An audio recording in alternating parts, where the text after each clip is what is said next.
Greetings all, and welcome back to Simple Living Happy Home. So today we are going to kind of talk through what my garden plan is going to be. It's going to be a very big project, but I'm very excited.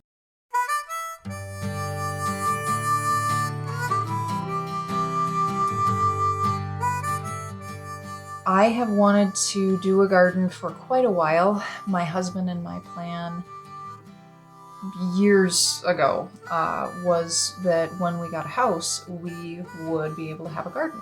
For those of you who understand the growing zones, we live in zone like 3, 4. We're kind of on the edge between the two, mainly 4, but a little bit of 3.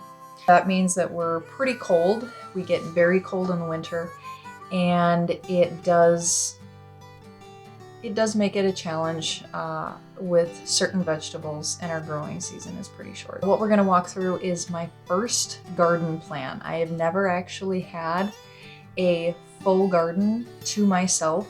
It really didn't become like okay, this is happening until probably the last few months with what's going on with the economy and inflation and gas prices. The economic situation really kind of pushed us to say, okay, this isn't just, going to be like oh, let's dabble in this and let's see what we can do. This is no, we need to cut down our grocery budget. The first thing we had to figure out was for storing those things, for storing the vegetables and the surplus. Where are we going to put it? What sort of storage environments do we have available to us so that we're going to be able to actually store everything? A cold, moist environment. We have the walkout, is basically like a root cellar. It's not hooked up to the heating of the house. It gets very cold in there. Cool, dry areas in our home. So our side entry is not insulated. The flooring isn't insulated. And it was an addition onto the house. And it doesn't have additional heat vents into it from the rest of the house. It just was ambient air that would flow from the main portion of the house into that space. And there's another smaller closet over by the door that's just shelving. And that's another cool, dry place where we can actually put some stuff up on shelves, warm, dry, and sun. And that's going to actually be in our kitchen. In the southeast corner of our kitchen, there are 2 sets of windows. And so in the winter, we actually get a lot of sunlight and a lot of heat coming in through those windows. And so what we're going to do is take our kitchen table and slide it into that corner. So that way we'll have space for the plants to stay close to the windows, close to the light, close to the heat. There's actually a heating vent underneath those windows too to keep it nice and warm. And that way, if we push it in the corner, curious hands from a small human won't reach up and mess with my plants. I didn't want to be growing things or trying to store things and not actually have a good environment for them to be stored in and having that food end up going bad. After we kind of figured out what we have for storage locations, we had to then decide what are the produce that we actually eat that we can grow in this environment. Are going to be things like onions, garlic, tomatoes, green beans, cucumbers, broccoli, carrots, squash, sweet potatoes, beets, hot peppers. Able to do spinach in a pot so I can bring that in the house and have fresh spinach throughout the year. For herbs, we need thyme, basil, lavender, and peppermint. The lavender and the peppermint are great at repelling bugs. Our goal with this, it's not to eliminate our need to go to the grocery store, but it's to supplement and to kind of create a surplus of these things. So when we go to the grocery store, we don't need to, run right over to the produce and get 6 different types of produce for that week. All we have to do is go down into the root cellar. Ultimately, what we want a lot of are going to be the onions, the beets, the garlic, the broccoli, and the carrots. We do eat a lot of onions and we eat a lot of garlic. So we're going to need quite a bit of both of those. Having some plants of beans, cucumber, and tomatoes, because those do produce a lot of fruit per plant, we don't need a ton of those plants. So I kind of cut back on the number of plants that we would be planting of those particular ones. Same with like hot peppers and sweet potatoes. We can actually grow sweet potatoes. They require heat, dry and heat. And so we'll see, because usually our summers are hot, but they're very humid. So we'll see what happens, because we actually eat more sweet potatoes than we do regular potatoes. And ironically, sweet potatoes are not actually in the potato family. They're in the marigold family. I found that out last night while I was looking through my book. The vegetables that we want just like 1 or 2 plants of are going to be the squash and the spinach. I want to have like 1 spinach plant where I can, get a salad worth of spinach. And then, like I said, have that in a planter to be able to bring that into the house and have that throughout the year. We'll probably want quite a few plants of the thyme and the basil, and then a few as well of the lavender and peppermints. Because peppermint is really great at repelling wasps, biting flies, mosquitoes. They don't like those. They don't like peppermint. So if you want to have peppermint for that purpose, it's a great choice to go with. But keep in mind, do not plant peppermint in the ground. It is extremely invasive. It will go everywhere. I used to have my multiple planters of like my herbs and stuff when we were living in an apartment, and the peppermint would actually start growing offshoots and trying to grow into the other pots with the other herbs. I mean, it's a strong plant. My garden plan. Now, this is not drawn to scale by any stretch of the imagination, and it's actually a quite literal mess. This is the south side of the garden. Where the garage is the east edge of the garden. The north edge of the garden is over here, and then the west up top, just to kind of give you a perspective. Now, this garden was already here. There is a chain link fence around it, and then it borders against the garage. So basically what I'm doing with my garden plan is trying to maximize my space by doing companion planting. And for those of you who aren't familiar with companion planting, it's basically where you grow vegetables as close to each other as possible that are able to grow together. So for instance, broccoli is a fairly large plant. It needs about 18 inches around it to really get a good root system so that it's not being overcrowded by other broccoli plants and it's not having to compete. But because its root system is so deep, that leaves a lot of the topsoil available around it that can be used by other vegetables that don't grow as deep, like onions. It allows you to space your broccoli how you would need to in order for the broccoli to have enough space from each other. But then in those in-between spaces, you can put those more superficial plants like your onions. You can put some of those in, and spatter them around.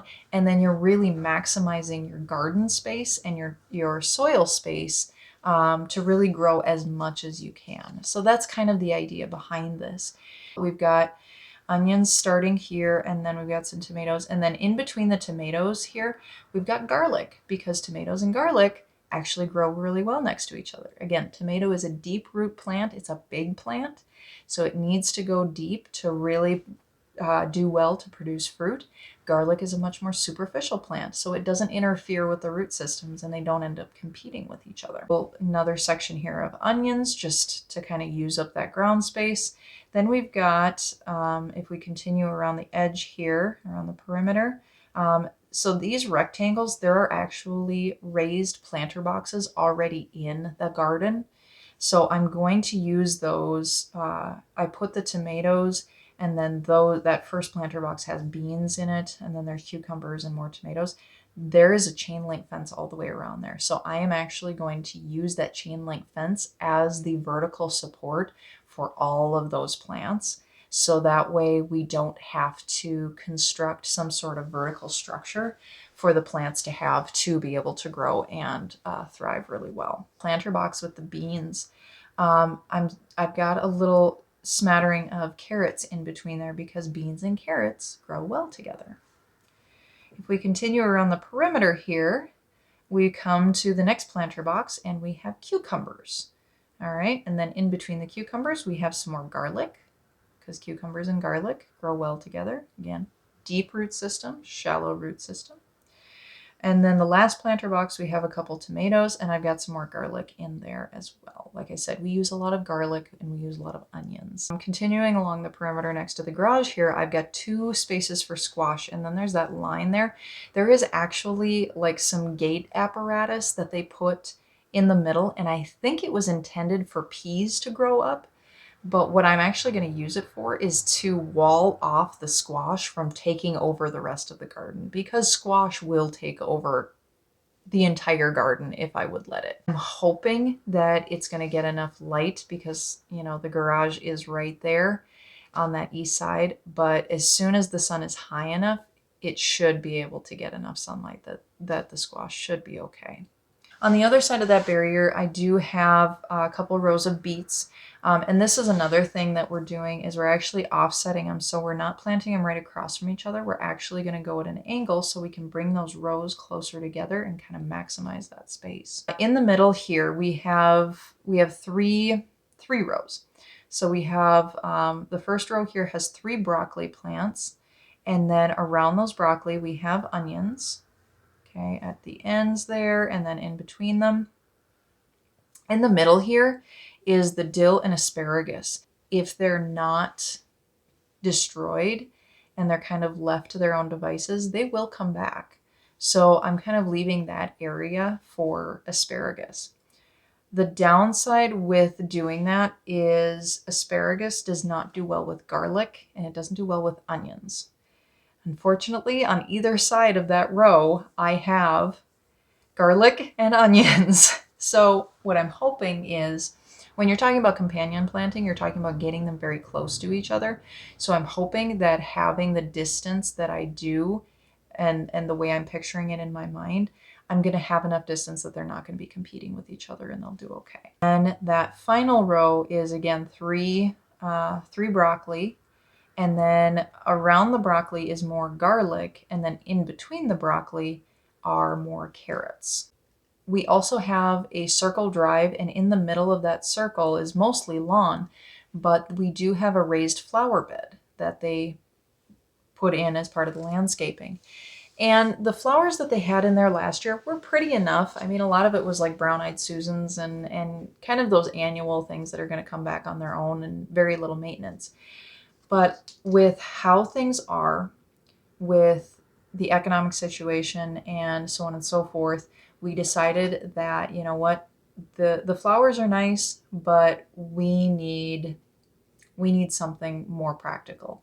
So we're actually going to clean that flower bed out. We're going to get rid of all of those plants and we're going to turn this into more vegetable planting, kind of perimeters of things within there. So I'm going to do onions all the way around, just 1 row there. And then I'm going to have a couple rows of carrots inside there. And then I'm going to do, I don't know if I'll be able to get 5 sweet potato plants in that space. I don't know if there's going to be enough room. I might only be able to get 1, to be honest. Just depends on how much space I have. And then I have little bits of garlic kind of smattered in there too. We'll keep planters and potentially do planters of sweet potatoes if we can get big enough planters, and then planters of hot peppers, having a few plants of those. And then the herbs are going to be in their own planters as well. I have the right size planters for that already. The book that I use to go through and kind of pick out what varieties of each of the vegetables that we wanted to grow is called the Vegetable Gardener's Bible. I'll put a picture of it here. It is a great resource if you are a brand new gardener. It has got a ton of really great information. If you are a, intermediate gardener with a little bit of experience, there is some tips and tricks on growing each of the vegetables, each of the different types in this book that really can help maximize your harvest and your production. And even if you're a seasoned gardener, there's information in there that my mom didn't know. that she found really interesting. So, and my mom's been gardening for decades. We'll see if we're able to do this garden plan the way I have it. Like I said, this is not to scale, and I have no idea if we're going to be able to put this much in. The other thing that I do need to be conscientious of is we are going to need to be able to do some harvesting. Now, the nice thing about a lot of what I have as far as the companion planting is the things like the garlic, the carrots, the onions that are kind of taking up the most ground space. Once those are ready to be harvested, pull them out and we've got more space to move around. But we do still need to be able to get to the beets. We need to be able to get to the broccoli and the tomatoes and all that sort of stuff to actually be able to harvest. I'm going to try to start as many things as I can inside, especially like broccoli, because they do take a while, and onions. Onions are another one. I want to try to start those early indoors, and yeah, we'll see what we end up with. So don't forget to like and subscribe, and so you don't miss out on the continued adventures of Meredith and her garden. I'll see you soon.